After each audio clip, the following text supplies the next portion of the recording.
কেননা বদনজরের একটা চিকিৎসার মধ্যে এটা আছে যে যদি ধারণা করা যায় এবং জানা যায় যে অমুকের পক্ষ থেকে বদনজর হয়েছে, তাহলে তার অজু করা পানি তার গায়ের উপর ঢেলে দেওয়া, তথা যে বদনজর দিয়েছে তার অজু করা পানি যার উপর বদনজর পড়েছে তার গায়ে ঢেলে দেওয়া বা গোসল করানো সহিহ হাদিস দ্বারা প্রমাণিত। এবং রাসূল সাল্লাল্লাহু আলাইহি ওয়াসাল্লাম বলেছে, তোমাদের কাছে কেউ যদি অজুর পানি চায় তোমরা না করিও না। মানে আপনার মনে যদি সন্দেহ হয় যে অমুকের কারণে আমি বদনজরের শিকার, তা আপনি এখন গিয়ে যদি তাকে বলেন যে ভাই আপনি একটু উজু করে পানিটা দেন, তো সে যেন না করে, যে কিরে আমাকে সন্দেহ করলো, এটা আল্লাহ রাসূল না করতে নিষেধ করেছে। চাচ্ছে উজু করে পানি দিয়ে দাও।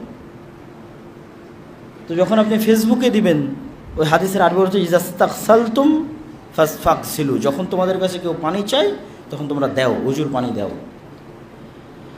তো যখন ফেসবুকে ছবি পোস্ট দিচ্ছেন তখন কার বদনজরের শিকার আপনার সন্তান হচ্ছে আপনি জানেন না। এবং সেলিব্রিটিদের সংসার কেন টিকে না?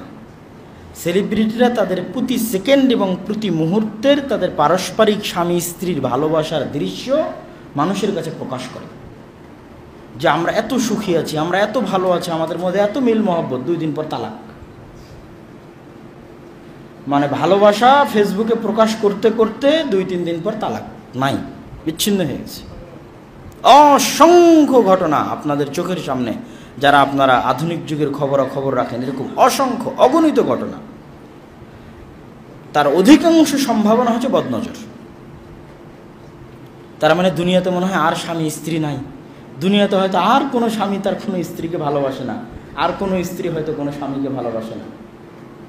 এই যে নিজেকে, নিজের প্রাইভেসিকে ধ্বংস করে মানুষের সামনে প্রকাশ করে দেওয়া, এটা এখন এই যুগে এমন ফিতনার রূপ ধারণ করেছে মানুষের হাতে হাতে মোবাইল এবং মানুষের হাতে হাতে ফেসবুক যাওয়াতে, যে মানুষ এটাকে টাকা ইনকামের মাধ্যম বানিয়ে নিয়েছে, যে নিজের স্ত্রীর ভিডিও, নিজের স্ত্রীর সাথে নিজের ভিডিও করে ফেসবুকে দিয়ে টাকা ইনকাম করবে।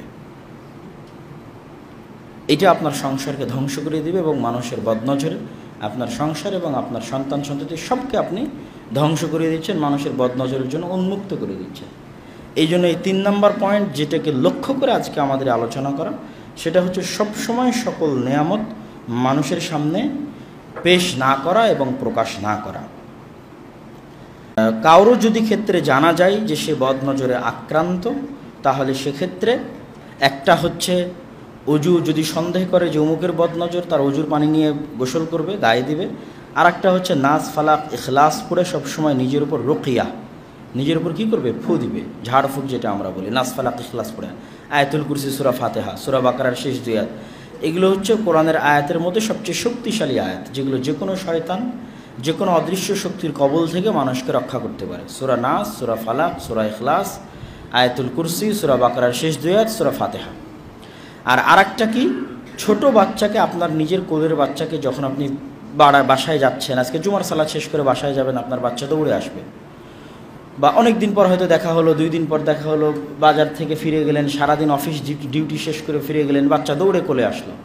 তখন এই যে আমরা বিভিন্ন আদরের বাক্য বলি, ওরে আমার সোনারে, ওরে আমার ময়নারে, ওরে আমার ধনরে, এগুলো বলেন, সমস্যা নাই, কিন্তু তার সাথে অবশ্যই অভ্যাসে পরিণত করবেন যে বুকে জড়িয়ে নেওয়া মাত্রই, প্রথম সাক্ষাৎ হওয়া মাত্রই, যেটা আল্লাহর নবী হাসান হুসাইনের জন্য পড়তেন এবং যেটা আল্লাহর নবী বললেন যে ইব্রাহিম, ইসমাইল, ইসহাক তাদের সন্তানদের জন্য পড়তেন, আউযু বিকালিমাতিল্লাহি তাম্মাহ মিন কুল্লি শাইতানিন ওয়া হাম্মাহ ওয়া মিন কুল্লি আইনিন লাম্মাহ। এই দোয়াটা মুখস্থ করে নেবেন এবং সবসময় নিজের সন্তান সন্ততির জন্য পড়তে থাকবেন। অসংখ্য অসুখ বিসুখ, অসংখ্য রোগ বালাই থেকে আপনি এবং আপনার পরিবার এবং আপনার সন্ততি মুক্তি পাবে। যেটা হয়তো আপনি মনে করছেন অসুস্থ, কিন্তু বিভিন্ন কারণেই মানুষ অসুস্থ হতে পারে, অন্তরের খারাপ প্রভাবের কারণেও মানুষ অসুস্থ হয়ে যেতে পারে। আল্লাহ সুবহানাহু ওয়া তাআলা আমাদের সকলকে মানুষের বদনজর থেকে, জিন শয়তানের আসর এবং প্রভাব থেকে, তাদের বদনজর থেকে আমাদেরকে এবং আমাদের সন্তান সন্ততি এবং আমাদের পরিবার পরিজনকে হেফাজত করুক, আল্লাহুম্মা আমিন। এবং আমাদেরকে এই যে প্রদর্শনীর ফিতনা, নিজের ব্যক্তিত্ব, নিজের প্রাইভেসি নষ্ট করে সবসময় সেলফি তুলে ফেসবুকে দেওয়া, সবসময় নিজের সন্তানের ছবি তুলে ফেসবুকে দেওয়া, নিজের স্বামী স্ত্রী বাইরে কোথাও ঘুরতে গেলাম সেটা মানুষকে দেখানো, আমাদের মধ্যে কত মিল, কত মহব্বত, এই জাতীয় প্রদর্শনী থেকে আল্লাহ আমাদের হেফাজত করার তৌফিক দান করুক, আল্লাহুম্মা আমিন। এবং আমাদের পরিবারগুলোকে হেফাজত করুক, আমাদের সন্তান সন্ততিকে হেফাজত করুক, আল্লাহুম্মা আমিন।